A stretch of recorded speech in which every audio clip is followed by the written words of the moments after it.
You know, I seldomly go in the house other than to involve myself with my family members, my immediate, this life, subjective family members.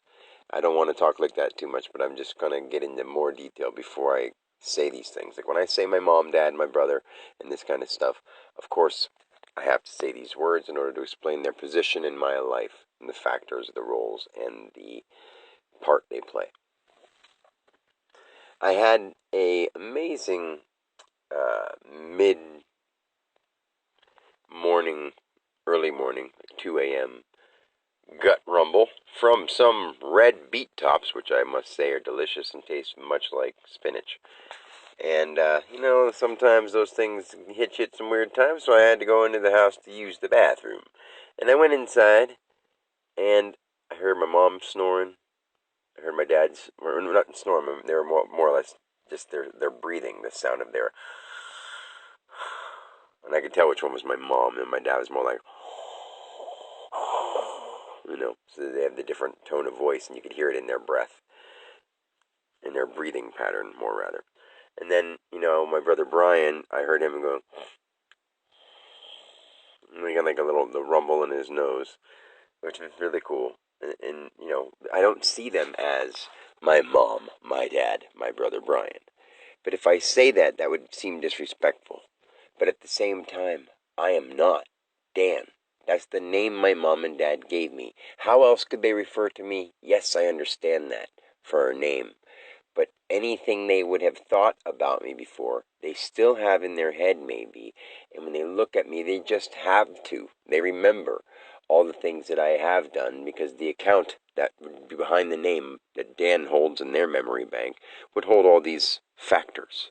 Like, used to have a band, used to do these things, used to have this girlfriend, that wife, that other girlfriend, used these habits, and all the factors that played a part that they remember mean something to them because what would now be without the past leading up to it? Well, they are very worthy and valuable things to build on, to take from, and to not dwell on. And by not dwelling on them, that means to completely let them go. But they're there. So they are also information. Just like my past information is valuable to me if I use the stuff that's good for my use, that might benefit the world around me through it. But if there's things that I learned from somebody else that could benefit the world around me through it, then I can also learn from that. Those do the same things that my own experiences do, whether they're me having them or me seeing them through someone else doing them. And what else can I do besides try to explain it these ways? I'm not a guy named Dan Alexander. I'm yet another living, breathing being who is here, being in the name of God or in nature generated. That may sound like simple words to put it, but those words mean exactly what they say. That's what ing is. It's either in the nature of generation, like when something's in motion doing it, or in the nature of the game, or in the name of God. Because God is everything that you not just have, not just got, but God. It's ongoing. It's between here and there. It's a G-O-D. It's simple like that, but people don't get it because it doesn't make enough sense. Because it seems too simple. We are complicated minds on simple spirits just wanting to expand, because everything that happens to the spirit without a body doesn't mean as much as it seems to mean in the physical world. But only through those experiences can senses and emotions help the spiritual being develop more. It doesn't mean, yeah, I guess, I wouldn't really truly understand it if I didn't go do those things.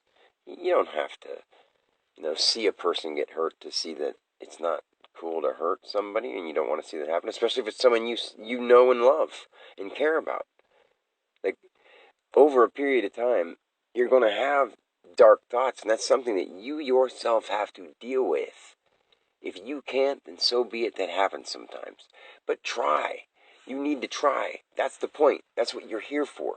Share your stories in weird ways. Share your stories. If you have deep, dark thoughts, then say to people that I have these deep, dark thoughts, and this is how I express them. And do it that way. Don't just do it and feel bad about it. Just say this is why. I won't hurt anybody, but I want to express what my mind's messages are telling me to express. If you can't get them out of your mind, let them flow. If you can block the things that are really scaring you or bothering you out of your mind, then work on that. Why wouldn't you? So I jumped a little off, and I'm sorry, but these things have been in my mind a lot. People are just around me boggling me why they're not working on what they can.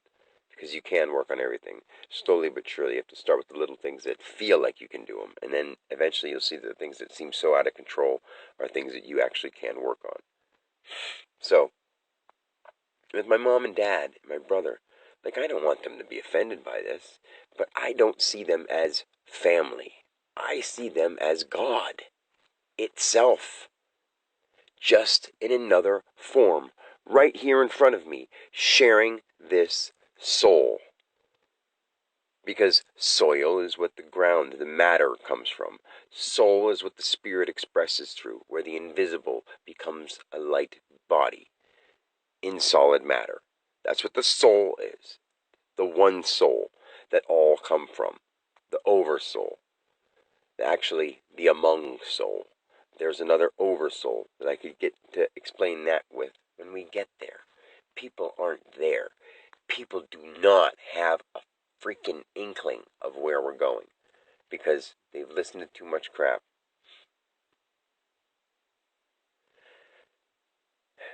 Where do we go from here? All I can do is keep trying. I love my, what I refer to as my family members, but I love my representations of God who helped create me. If I didn't have a past, I wouldn't have a mom and a dad who created me through the story that created me. I don't know all that much about it through what they've told me. I know enough through my memory and through what God has shown me. Some really deep stuff. And nobody wants to talk about that because it almost seems like when you start really talking about it, when I talk about the truth out loud, it sounds like a big freaking joke because it sounds too good to be true. But it's true. I mean, I've tried my hardest not to sugarcoat or make anything over-exaggerated or lie, and I haven't. The weirdest thing is I've underspoke the truth about what has happened for me in the most amazing ways. In the darkest, scariest, sinister things. Like, I've had so many horrible things that at any moment in time I can think of a very horrible thing, and I can picture it to the people that I love most in this life. But in this lifetime, I do love all beings the same in that aspect. But my family members that I would consider in this term of life, this lifetime, this piece of Dan living through it, as an example, like my kids, my family, my parents, and what I would have called friends from before that don't really associate now because they're lost in their own thing too. But I care to see them succeed or do well or whatever word you want to use because I'm not worried if they feel successful. I want them to spiritually succeed because that's not vanity. One soul is trying to learn through many, many spirits. And it's really one spirit too. But when we talk about it in an individual sense, this is the only thing we can do. Just like when I have to say mom, dad, Brian, dude over there, that chick, and whatever you want to say to address it. I'm not meaning to be disrespectful in any way. I'm just using words. But what we refer to each other as and what we really are two different things. We are amazing, and so is every other creature. The ones that don't understand, and some that are violent and aggressive, some that are scary and mean, some that are beautiful and peaceful. But it's all part of this. I wish the greatest to everybody. Not to just the people I know personally this lifetime. Not just my family. But I also want to be part of seeing those people become what they feel is good. To see what they feel as being happy and being worthy to themselves, to the world around them. Not to qualify to someone else's standards, but to their inner standards, to find what they wanted to be, to find what they had to express. And the only way for them to really do that is to break through all the lies and get past the freaking the gateway that is right in front of us. It's a gate of other people saying you can't do this because we're afraid what would happen if people were really let to live their own lives in real freedom. That's the truth. I agree it's scary, especially with all we have now. But that's the only way to truly be free. It bothers me that when I, walk by and hear my mom, dad, and my brother snoring and sleeping and sounding peaceful, I think to myself funny stuff like, this isn't the sad part, but I think to myself, like, I hear them. They're in the complete dark. I don't see anything at all. I don't see no silhouettes, just complete dark. And my mom and dad's door is barely open a crack. Brian's door is only open a crack anyway. I can't even see anything inside. But I hear them. So I know they're there, right? Or is that my mind saying they're just in there asleep? I know they are. So I hear them. So without the light on, are they really visibly there? Of course they are. Because if they weren't, I'd freak. Because I just heard them. But I know there's nothing there. When it comes down to the deep, deep, deep, deep, deep truth. But what is seemingly there, what does come into time, form, and matter that is there, really matters to me. And because of time, it's formed me into something. And because of that, I worship, I honor, I love them. In no negative aspect to any of those words. There's nothing but the purest, most loving feeling I could express. And all I want to do is give back to them the truth that any loving son who has had an experience of God would do. I cannot withhold this stuff from my parents. I know that they have their own belief systems. I know that they have their own habits and hobbies. But it doesn't mean that they're healthy for them, no matter what their ages are, no matter how much older they are. And they feel disrespected by someone telling them not to do things that they like doing because it's not good for them. They don't want to hear it. Everyone is like that. We're all stubborn.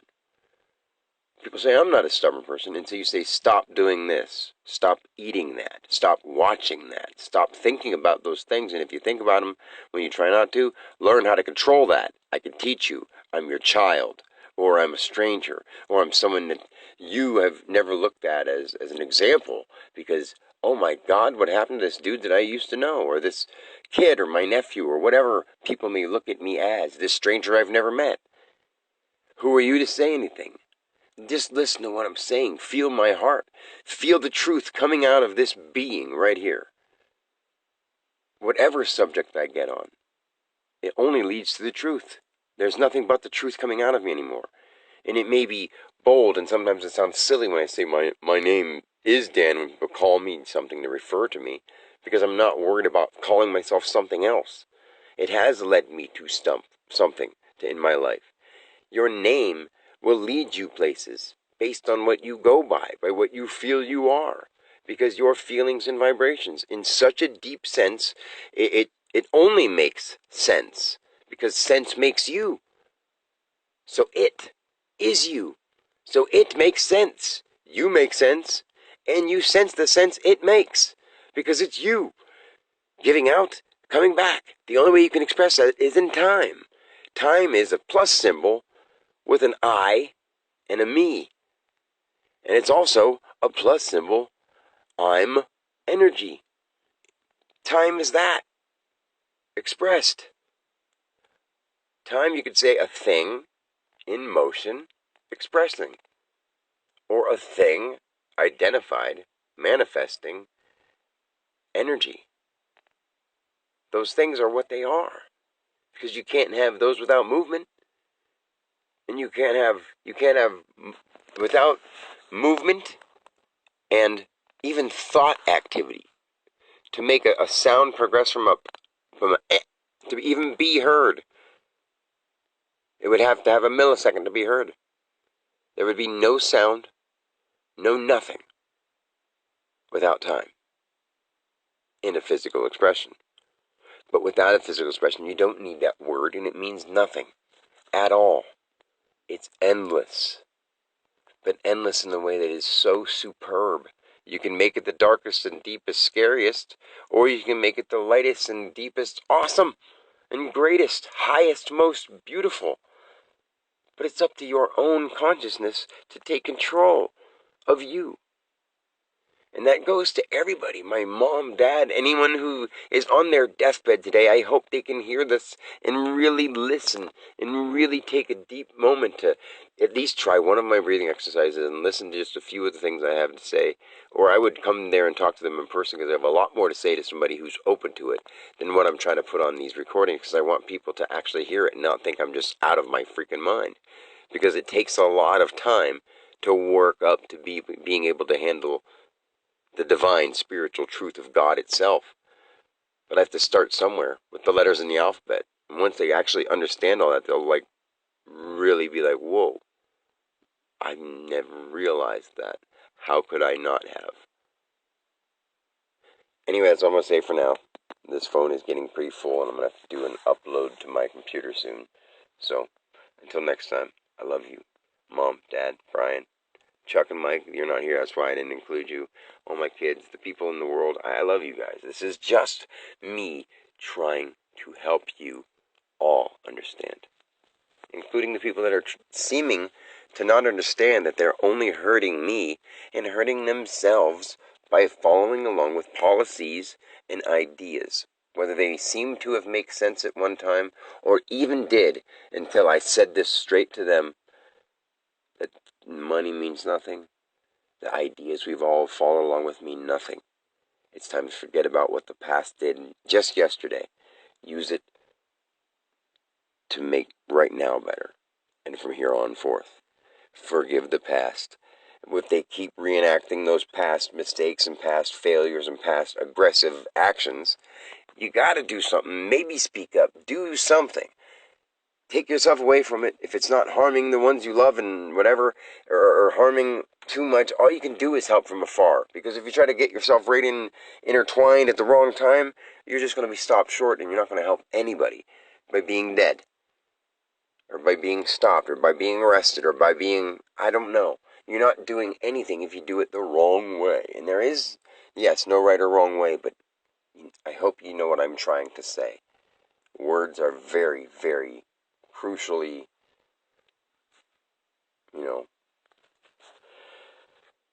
not crucially, but very hard to word right when you're trying to be precise about specific things. So, until next time, peace.